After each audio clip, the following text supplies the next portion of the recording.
Alright, so this is going to be a quick one. It's just basically going over how to change the colors on the map here, of course. This is REI's minimap, specifically.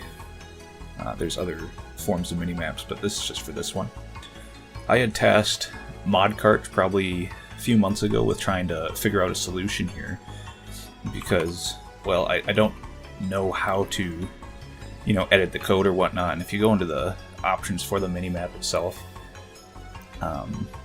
there's nothing about changing which colors blocks are, right?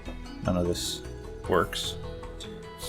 And I wanted to find pumpkins really easily because they're a finite resource in 1.7.3.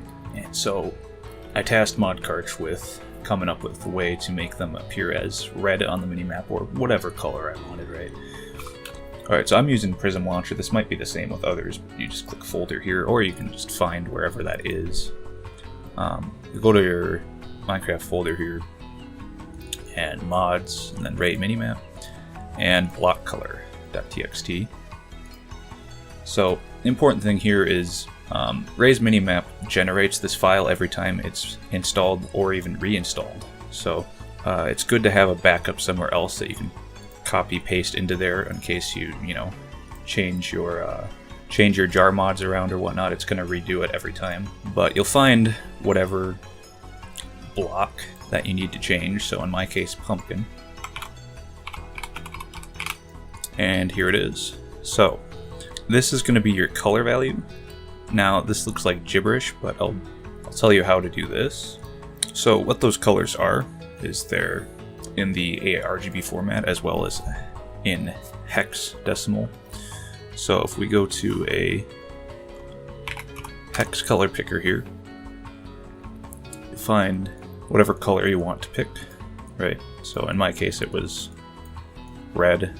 We wanted this value here, so FF00000.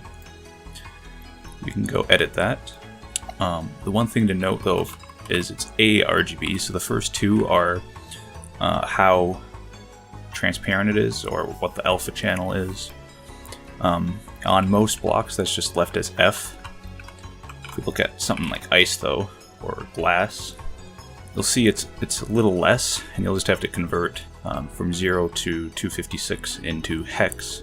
Basically, you can use a website like this. This is rapidtables.com, and you just choose a value from 0 up to 255. So if you want no transparency on the block, it converts just to 0. If you want full transparency, again, that was F. Or if you want, like, say, half transparency, 127, it converts to 7F, and that's what you would put as those first two. Of course, for the pumpkin case, we don't want that. Right here. And place that as such. Make sure things are capital. Save this, and then relaunch the game. And those pumpkins are blood red. Or if I want to change it, say, to some ugly green, we can do that too. So we'll grab our color, find our pumpkin again. We want the full transparency there. Let's save this and relaunch the game. And now they're this awful green color though. They do blend in with the other grass, so I do like the red better. And again, just make sure you don't touch the two ones in the front, because that's your alpha channel. And lastly, if you're going to reinstall REI's minimap, or you mess around with your jar mods, it'll regenerate the default color list. And so it's good to just have a copy of that.